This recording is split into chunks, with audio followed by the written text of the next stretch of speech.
Hello, everyone. This is Coach Mike Ronchetti. I'm excited to have a fellow business owner from Indiana with us today.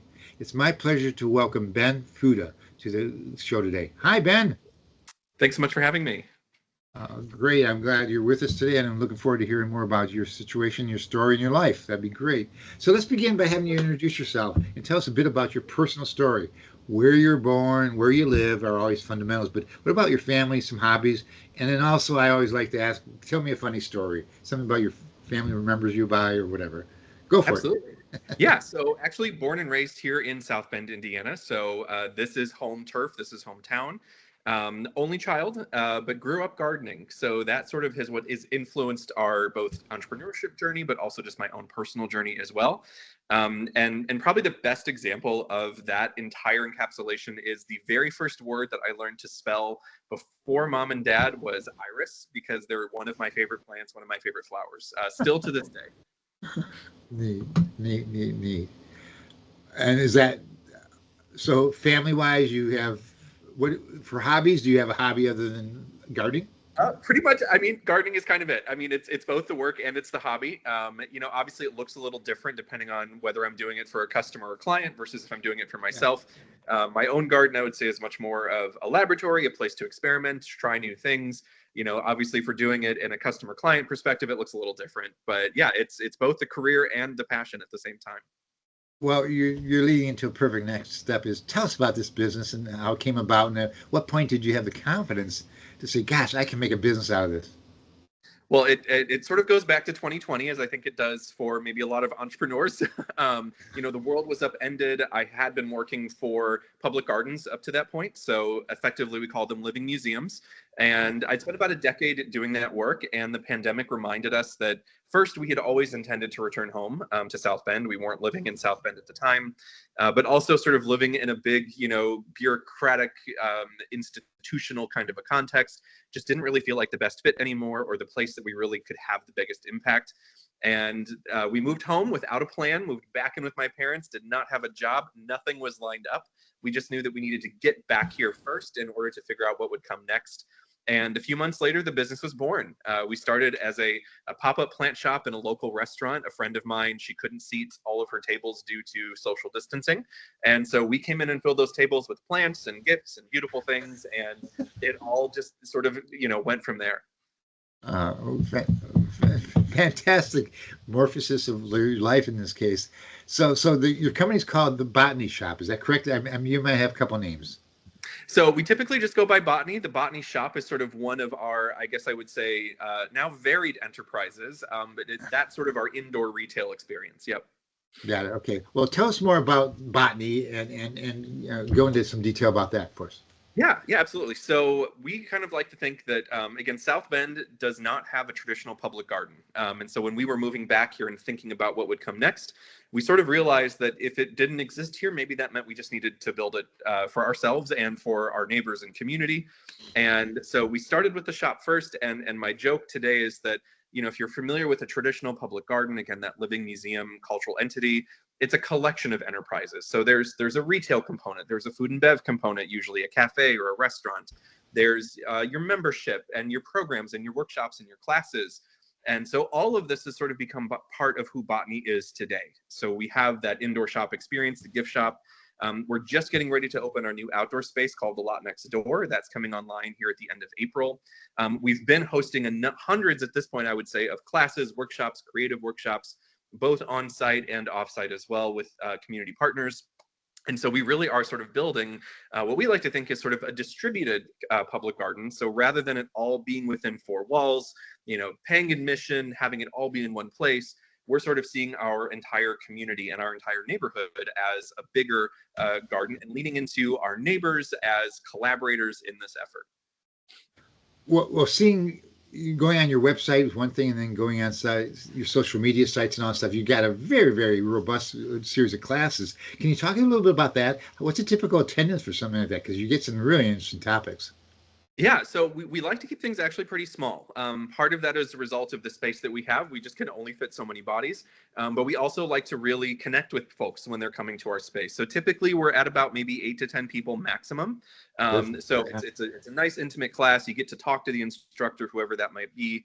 And again, we do everything from what we call the creative stream. So that's, making and creating things like terrariums and kokedama and moss wall art, all the way through. I've been teaching this spring a series of lawn conversion workshops. So this is more, I would say, sort of in the plant expertise line of how to sort of do some of these more complex or cutting edge techniques and things, and how to apply them for folks themselves at home. So this is basically helping folks realize how you can get rid of your lawn and transition it into something else. Yeah, your website's very, very well done. I'm going to encourage everybody to check out the link in the description below if you're looking at our YouTube channel, and look at the LinkedIn situation and get to his website too. So he's got a lot to give, and it's just wonderful. So please do that, and obviously comment for us about what you think of the interview. So let's jump on to a couple other things. Like, okay, let's put the botany world aside a little bit and just share a story about someone who pushed you or inspired you. And again, whatever the topic was, and it might be in the botany world, but that you could do it and impact that they had on you. Could you talk about that person? So, I mean, of course, I like to say I've been blessed with many enablers, folks who I think sort of saw that my train was going in a particular direction, and, they sort of said, keep going, rather than so much someone saying, opening a door. But I would say that when I actually, obviously my parents and my partner sort of come to mind as my biggest champions, biggest supporters and partners in all of this. But also there was a really influential, in my previous life in public gardens and university. She was about to become an advisor if I'd gone the route of doing a grad program, an arts MBA, actually, in arts management. And, this was, I think, 2019 when we started to have these conversations, and I was exploring this idea of, gee, what could it look like if we really thought about cultural entities as community builders, rather than just saying, oh, we do these occasional programs. What would it look like if we really embedded ourselves in a community to do this work? The pandemic happened. Unfortunately, she passed away through that moment, and so we were never able to stay connected. But she was sort of a really early mentor who just saw what was doing and saw what was brewing and said, "This is the beginning. This is a thesis. There's something here.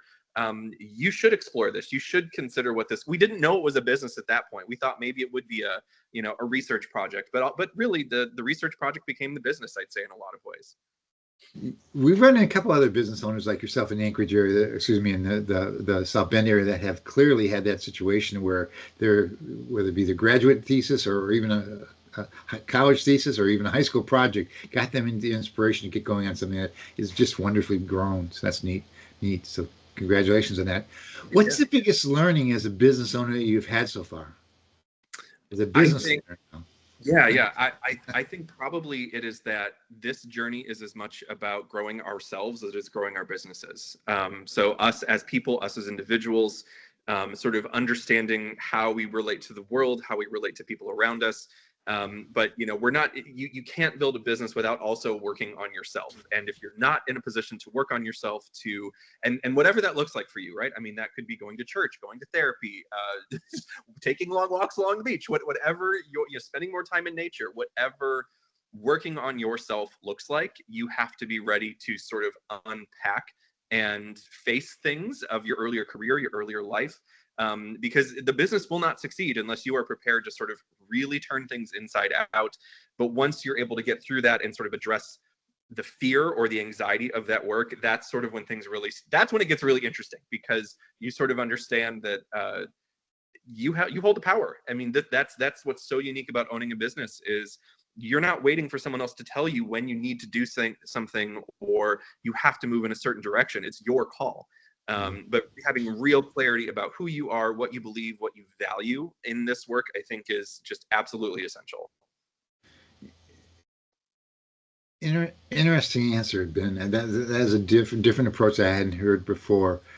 I'm curious, the next question maybe kind of falls in line with that, but, we know that business success doesn't really happen in isolation. And I really, want you to think back about one of your biggest challenges over the last 3 or 4 or 5 years of getting this going, and a fellow business owner who maybe helped you through it. So we have there's sort of two parts to this answer. The first is, we have I would say a small group of I sort of refer to them as like my business besties or biz buddies, and we meet for coffee every couple of months. We formed actually a local business support group at one point, which is actually still running through our local independent business center. But that's sort of like a monthly coffee where folks can just come in, owners specifically, and share what they're struggling with, what they're working on, challenges they're facing and not really sure how to navigate. And this is also probably one of the greatest surprises of a business that I did not expect were these connections to other business owners, because once you own a business, again, your life fundamentally will change. It will in ways that I don't think we expect, certainly, but other owners understand what we're going through. They understand why we can't hang out at certain hours of the day, or why it takes us a week to respond to a text message. It's not personal. It is all of this mixture of things. But also there have been two individuals on opposite ends of the coast, actually, and I've never met them. I don't know them personally. But there's Aaron Benzakine, who owns Floret Flower, a flower farm and sort of research farm on the West Coast in Skagit Valley, Washington. And then another Aaron with The Lost Kitchen, which is an amazing restaurant and destinational experience in Maine, Freedom, Maine, of all places. Two very different businesses, two very different operations. And how I connected with them was they just both happened to have a documentary on Discovery Plus. And anybody I meet and talk to, if they're looking for resources and learning, I sort of prescribe Growing Floret and The Lost Kitchen as two essential pieces of viewing, because it brings you into their world. It shows you what they deal with, and it shows you the real questions that they grapple with and struggle with in building their much more mature businesses than ours. But it's sort of this, okay, if they can do it, we can do it. They started from very scrappy beginnings. We're capable of this just as much as they are. But it's really been inspirational following their stories as well. Did I get the impression that they actually allow you to reach out and talk to them, or is it more just strictly the documentary? Not yet. This is just admiration from afar at this Got point. it. Well, it sounds like you're one phone call away, guy. They're human too. They'll Yep. take a call. Yeah, especially if they're evangelizing, mental growth and psychological support of anybody who's doing what you're doing. So I think you're in great shape to become even closer buddies. That's cool. So as you think about the next 1 to 3 years, what's the number one point of growth or challenge that you're going to be achieving in your goals, do you think? Well, the biggest thing for us is last year, towards the end of all of 2024 actually, was sort of commitment to space. So we, up until that point, hadn't fully clarified where and how we were meant to do our work for the long term. Ultimately, the space we had been occupying for the past 3 years became our permanent space. We decided to commit to this location, this neighborhood, and really put down permanent roots. And so that is where we find ourselves here on the cusp of 2025, moving into our new green season. We have this new outdoor space that we're bringing online. A piece of this, what we now call the Botany block, as it's sort of a collection of currently or previously disparate city lots, but now we're sort of bringing them together with these varied programs. So another operation is a little flower field that we're bringing online. So there will be growing our own product for bouquets and a flower bar, and really sort of emphasizing this idea of, we grew this for you. We grew this beautiful thing with the full intention of sharing it, and that's the only reason that we grew it. But all of these different spaces will be coming online, and this is really just the start. We've barely cracked the surface of what these spaces are capable of. So a lot of it this year is going to be figuring out how to staff it. What is it really going to take to operate these at scale? What do the business models really look like in getting sort of this first, we can guess at the data, obviously, based on our previous work, but we don't yet have that full trend line of a season to know what these spaces are capable of, what we're going to be capable of.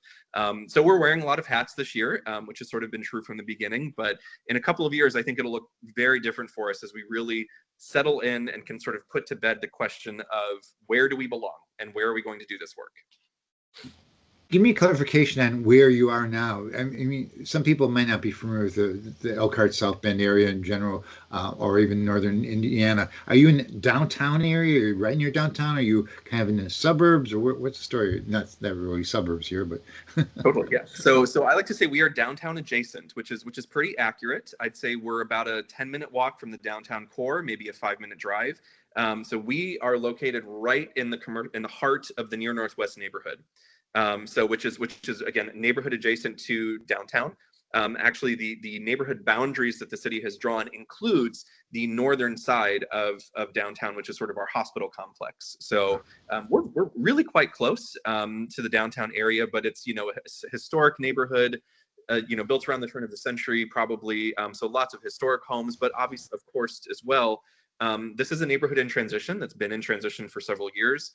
Again, we have a lot of vacant lots, so that will be the other piece of our story and our community that's going to change, I think, a lot in the next several years. Is as we begin to refill these spaces, as we begin to reimagine what these vacancies could be, in sort of South Bend 2.0, if you will, I'm sure that will have an impact on us and our business.